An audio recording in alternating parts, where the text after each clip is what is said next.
नमस्कार, मेरा नाम Manish Sareen, state vice president tourism wing, Aam Aadmi party Himachal Pradesh. सर्वप्रथम तो समस्त प्रदेशवासियों को टीचर्स डे की हार्दिक शुभकामनाएं। आज टीचर्स डे है और इसी उपलक्ष्य में आज हम डलहौजी विधानसभा क्षेत्र के उच्च शिक्षण संस्थानों यानी कि कॉलेजेस की बात करेंगे। हाल ही में आम आदमी पार्टी की डलहौजी इकाई ने एक आरटीआई के माध्यम से कुछ इंफॉर्मेशन प्राप्त की डलहौजी विधानसभा क्षेत्र के 3 कॉलेजेस के लिए, जो है जीडीसी सलोनी, जीडीसी तेलका व जीडीसी भलई। और बहुत ही चौंकाने वाले आंकड़े सामने आए हैं जो मैं आपके साथ डिस्कस करना चाहूँगा। जैसे कि हमें इसमें पता लगा कि हमारे टीचिंग स्टाफ में जो है वो 26 सैंक्शनड पोस्ट्स हैं और उसमें से 21 एट प्रेजेंट खाली पड़ी हुई हैं, जो कि हमें डिटेल्ड आरटीआई के जवाब में आया। और नॉन टीचिंग स्टाफ का अगर आप देखें, मैं आपको बताना चाहूँगा 44 पोस्टें जो हैं वो सैंक्शनड हैं, जिसमें से 20 खाली पड़ी हुई हैं।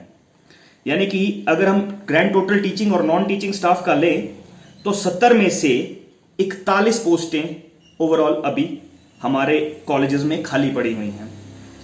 और भी कई इरेगुलरिटीज देखने में मिली कि जैसे कि जीडीसी सलोनी के पास सिर्फ एक कंप्यूटर लैब है, बाकी हमारे दोनों ही कॉलेजेस के पास कोई भी किसी भी किस्म की लैब नहीं है। जबकि हैरान करने वाला आंकड़ा यह है कि स्ट्रीम वाइज एनरोलमेंट्स जो है तीनों कॉलेजेस में, वो सेशन 21-22 में 570 हुई हैं। इस तरह से हमें बहुत सारी इरेगुलरिटीज जो थी वो आरटीआई के माध्यम से मिली, जिसके लिए हम लोगों ने एक मेमोरेंडम माननीय उपायुक्त जिला चंबा श्री डीसी राणा व उसकी एक प्रति हमने माननीय शिक्षा मंत्री हिमाचल प्रदेश श्री गोविंद सिंह ठाकुर को भेज दी है। और उनसे ये जो हमारी वेकेंट पोस्ट्स हैं और जो भी इरेगुलरिटीज मिली हैं, इसे भरने के लिए हमने रिक्वेस्ट करी है। और हम उम्मीद करते हैं कि माननीय उपायुक्त जिला चंबा और माननीय शिक्षा मंत्री जो हैं वो हमारी इस रिक्वेस्ट को पॉजिटिवली लेंगे, जैसे वो पास्ट में हमारी रिक्वेस्ट को पॉजिटिवली लेकर उस पर काम भी शुरू कर चुके हैं। अभी हाल ही में जीडीसी बनीखेत की एक डिक्लेरेशन आई, जिसमें हमें देखने में मिला कि कुछ स्थानीय नेता अपनी पीठ को थपथपाकर बहुत गौरवान्वित महसूस कर रहे थे और उनके जो फॉलोअर्स हैं वो भी एक दूसरे को मुबारकबाद दे रहे थे। हम ये कहते हैं अच्छी बात है।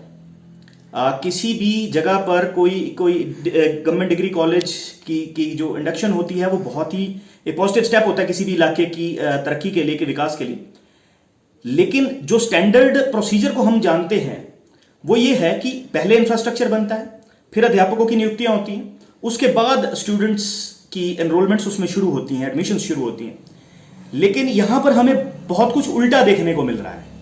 पहले स्टूडेंट्स की एनरोलमेंट हो रही है, उसके बाद टीचर्स को और कॉलेजेस से यहाँ पर एक्स्ट्रा चार्ज देकर भेजा जा रहा है। जैसे प्रिंसिपल साहब को ही बनीखेत डिग्री कॉलेज के लिए चंबा से एक्स्ट्रा चार्ज दिया गया है, उसी तरह से ना तो इंफ्रास्ट्रक्चर है, तो वो एक उल्टा प्रोसीजर है। तो मैं इन स्थानीय नेताओं से ये जो अपनी पीठ थपथपा रहे हैं इस चीज के लिए, उनसे यही रिक्वेस्ट करना चाहूंगा कि जनता को ना बेवकूफ समझें, ना उनको बेवकूफ बनाने की कोशिश करे। पढ़ी लिखी प्रबुद्ध जनता है जिनको ये नजर आ रहा है कि जो ऑलरेडी हमारे 3 कॉलेजेस हैं जिनका डेटा हम लोगों के पास अभी आया है, वो पहले से ही प्रतिदिन संघर्षरत हैं। आप उनको तो आप ढंग से चला नहीं पा रहे। एक कॉलेज में बच्चों को खेतों में क्लासें लगानी पड़ रही हैं, दूसरे कॉलेज में टीचर्स ना, अध्यापक, टीचिंग स्टाफ के ना होने की वजह से बच्चे आमरण अनशन पर बैठे हुए हैं। तो जो पहले से संघर्षरत हमारे इंस्टीट्यूशंस है, आप उन्हें चला लीजिए। उसके बाद तहे दिल से हार्दिक स्वागत है जीडीसी बनीखेत का भी, लेकिन कहीं ऐसा ना हो कि अभी 3 कॉलेजेस स्ट्रगल कर रहे हैं फिर 4 कर रहे हैं। इस पर एक चीज और बड़ी अजीब देखने मिलती है।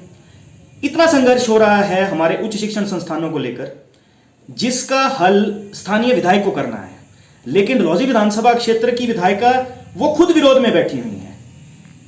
आप मुसीबत का हल एक विधायक से ढूंढेंगे, लेकिन जहां विधायक खुद विरोध में बैठे हुए हैं वहां पर मुसीबत का हल कैसे होगा? ये जनता को ये स्थानीय नेता एक बार जवाब दे दें और खिलवाड़ ना करें भविष्य के साथ। उच्च शिक्षण संस्थानों का जो हाल डलहौजी विधानसभा क्षेत्र में है, जिला चंबा के 5 विधानसभा क्षेत्रों में मैं कहूंगा सबसे ज्यादा बुरे हाल डलहौजी विधानसभा क्षेत्र के हैं, जहां पर जो सीट पर नहीं है वो पीठ थपथपा रहे हैं अपनी, और जो सीट पर हैं वो विरोध कर रहे हैं। तो जनता क्या करे, ये शायद जनता को खुद सोचना पड़ेगा। इस बार मैं माननीय उपायुक्त से ये आग्रह करूंगा कि कृपया हमारी इस डिमांड, हमारी इस मांग का जल्दी से जल्दी आप इस पे संज्ञान लें और इसका निवारण करें। और माननीय शिक्षा मंत्री ने भी पहले हमारी सभी बातों को सकारात्मक तरीके से लिया है। मैं उनसे भी यही उम्मीद करूंगा कि जल्दी से जल्दी हमारा जो डलहौजी विधानसभा क्षेत्र का संघर्षरत शिक्षा ढांचा है, जिसमें ये कॉलेजेस सबसे ज़्यादा स्ट्रगल कर रहे हैं, इनके ऊपर ध्यान दीजिए और कृपया इन्हें ठीक कीजिए, क्योंकि हमारे बच्चे हमारा भविष्य हैं और वो प्रतिदिन संघर्ष में हैं। अंततः मैं डलहौजी की जनता से यह अपील करना चाहूंगा कि इस बार दलगत राजनीति को छोड़िए, पुरानी रिवायतों को तोड़िए और किसी एक ऐसे दल को चुनिए जिनकी प्राथमिकता सूची में शिक्षा का स्थान बहुत ऊपर आता हो, ताकि हम लोग भविष्य में और ज्यादा बेवकूफ ना बने और कम से कम अपने भविष्य का जो निर्माण है वो हम खुद कर सकें। धन्यवाद। जय हिंद, जय हिमाचल, जय डलहौजी।